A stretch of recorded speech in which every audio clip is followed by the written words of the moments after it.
जी अस्सलाम वालेकुम। मैं फ़ाइज़ा, मैं रिहायशी हूँ फ़तेहगढ़ की। 16 तारीख की रात मेरे साथ बहुत दर्दनाक वाक़या हुआ। जी ठीक है। मेरे गली मोहल्ले के कुछ लोग थे जो कि जिनका नाम है हाजी अवैस, बाला गुज्जर, इश्तियाक साहब और शहजाद गुज्जर। ठीक है।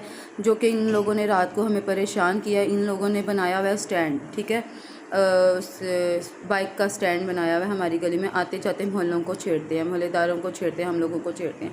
जब हम लोग वहाँ से गुजरे तो इन्होंने हमारे साथ बदतमीज़ी वाले अल्फाज बोले। तो और इन्होंने फिर जब मैं बोली उनको तो इन लोगों ने पथराव हमारे घर में किए। ठीक है। जब इन्होंने हमारे घर में पथराव किए, मैंने हेल्प लेने के लिए 15 पे कॉल की। 15 पे कॉल किए तो जनाब वहाँ पे फ़ौरन पहुँच गए एसआई फ़रियाद भट्टी और एएसआई इरफान। वहाँ पर मौके पर पहुँचे हैं। उन लोगों ने मेरी बात सुनने की बजाय उन लोगों ने जो मेरे मुखालिफ की बात सुनी, मुझे पूरी रात थाने में बंद रखा।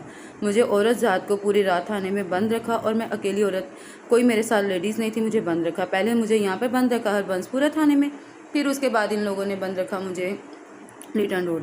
और मेरी 16 साल की 15 साल की बेटी थी और 11 साल की बेटी थी। वो दोनों रात तड़पती रही हैं घर में, अकेली नहीं, और वो तड़पती रही हैं। मैं किसी से रब्ता नहीं कर सकी, घर में कोई नंबर नहीं था, कुछ भी नहीं था। उन लोगों से, मेरे मुखालफिन से पैसे लिए और मेरे साथ बदतमीज़ी वाले अल्फाज बोले। तो मैं समझती हूँ कि मैंने 15 पे कॉल इसलिए की थी कि हमारी औरतों के लिए मुहाफ़िज़ बनाए गए हुए हैं, हमें महफूज हम वहीं से ही हैं। लेकिन 15 की कॉल पे आने पे तो वो फ़ौरन गए थे, लेकिन उन्होंने मेरे से पैसे मेरे सामने पैसे लेके मुझे उन्होंने ज़बरदस्ती मेरे साथ की और मुझे थाने ले गए। ठीक है। मैं इनके कहने पे दरख्वास्तें थी जो दे के आई हूँ। डीआईजी के ऑफिस गई हूँ, मुझे डीआईजी साहब वहाँ पर नहीं मिले। ठीक है। लेकिन मेरी दरख्वास्त नीचे भेज दी गई है, मुझे अभी तक वहाँ से भी कोई। बिस्मिल्लाहिर्रहमानिर्रहीम। नाज़रीन, मैं हूं आपका मेज़बान Arsalan Taimuri, crime word info से। नाज़रीन, रात गए एक अजीबो गरीब वाक़या पेश आया है कि जिसमें करप्शन में और इख्तियारात से तजावज़ में मुलवस फ़रियाद भट्टी एक बार फिर मुलवस पाया गया। और नाज़रीन, इसने अपने कलम का नाजायज़ इस्तेमाल करते हुए गुज़िश्ता रात जो एक शरीफ फैमिली के साथ और जो एक इज़्ज़तदार क्राइम रिपोर्टर के साथ किया है, ये तमाम तफ़सीलात से नाज़रीन मैं आपको आगाह करूँगा। नाज़रीन, एक खातून फ़ायज़ा बीबी कि जो अपनी छोटी बच्चियों के साथ, कि जिनकी उम्रें बउम्र 15-16 साल हैं, यहाँ पर किराए पर रहती हैं हरबंसपुरा के इलाका में। और इनके जो खामद हैं वो एक निजी हस्पताल के अंदर रिसेप्शनिस्ट की नौकरी करते हैं और भारी कैश उनके पास होता है, बड़ी जिम्मेदारी वो सर अंजाम वहाँ पर देते हैं। नाज़रीन, इस फैमिली जहाँ पर ये रहाइश पजीर है, इनके साथ एक स्टैंड वाक़या है और वहाँ पर अक्सर औक़ात पुलिस की जो गाड़ियाँ हैं, थाने की जो गाड़ियाँ हैं, ये गाड़ियाँ भी रात गए जो है, ये गाड़ियाँ पुलिस की भी यहाँ पर खड़ी होती हैं। अवैस खान, इश्तियाक गुजर, बाला गुजर वगैरह, नाज़रीन, ये तमाम अफराद जो है ये स्टैंड जो है चलाते हैं और यहाँ पर अक्सर औक़ात लड़के जो है वो बैठते हैं कि जो इनकी ख़वातीन को जो है बकौल इन खातून के छेड़खानी करते हैं अक्सर।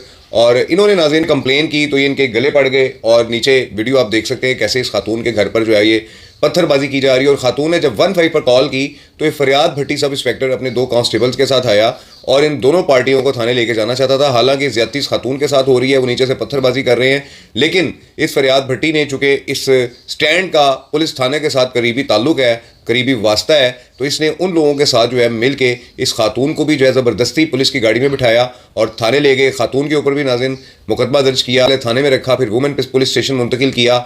और वहाँ पर जब मुकामी क्राइम रिपोर्टर जो एज ए मोहल्लेदार जब इस थाने में पहुँचे तो आज़म भट्ट की भी नाज़रीन मुख्तलिफ़ किस्म की ये वीडियोज़ बनाता रहा, उन्हें ज़दोकोब करता रहा और जो कलंदरे तैयार किए लड़ाई झगड़े के, उसमें इस क्राइम रिपोर्टर को भी नाज़रीन मुलवस किया और साथ ही खातून फ़ायज़ा को भी मुलवस किया।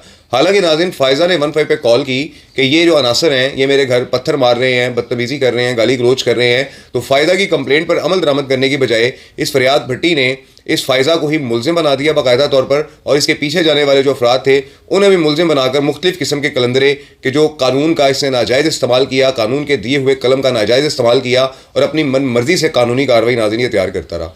नाज़रीन, ये फ़रियाद भट्टी जो है पहले भी शादरा टाउन थाने में तैनात था कि जहाँ पर इसका बड़ा मशहूर वाक़या सोशल मीडिया और इलेक्ट्रॉनिक मीडिया की जीनत बना रहा था कि जहाँ पे इसने एक अपने कार ख़ास सुनील के जो डिसमिस है, उसकी वर्दी भी पहन के घूमता है वो सुनील, इस शख्स के कहने पे एक एजाज नामी शख्स को, उसका जो मोहल्लेदार था सुनील का, उसको उठाया और उस पर ले जाकर शादरा टाउन में नाजायज़ मुकदमा दर्ज कर दिया।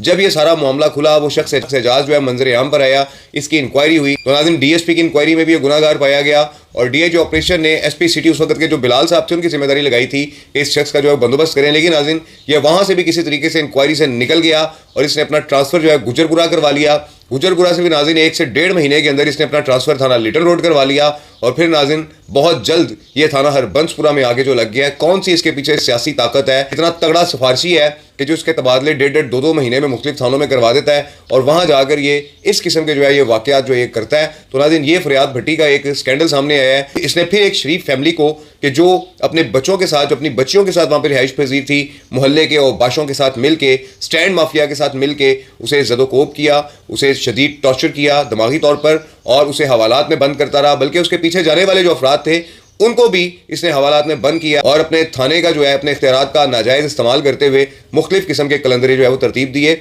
और ये खातून ने DIG ऑपरेशन लाहौर फैसल कामरान साहब को भी दरख्वास्त दी हुई है। मुझे बड़ी उम्मीद है कि फैसल कामरान साहब इस बार इस फरियाद भट्टी का ज़रूर कुछ ना कुछ हल और बंदोबस्त करेंगे, क्योंकि पिछली बार भी नाज़रीन ये अपनी सज़ा से बच निकला था। छोटी छोटी इसको सज़ाएं दी गई थी, जो इसके आप डॉक्यूमेंट मेरे पीछे लगे देख रहे हैं। लेकिन नाज़रीन ना इसे नौकरी से डिसमिस किया गया, ना इसे सस्पेंड किया गया और ये लगातार ट्रांसफ़र पोस्टिंग्स करवाता फिर रहा है और 2 महीने के अंदर जो है इसकी ट्रांसफ़र पोस्टिंग्स हो रही हैं। तो ये मामला जो है वो देखने वाला है। इस वीडियो के साथ इजाज़त दीजिए। अल्लाह हाफ़िज़।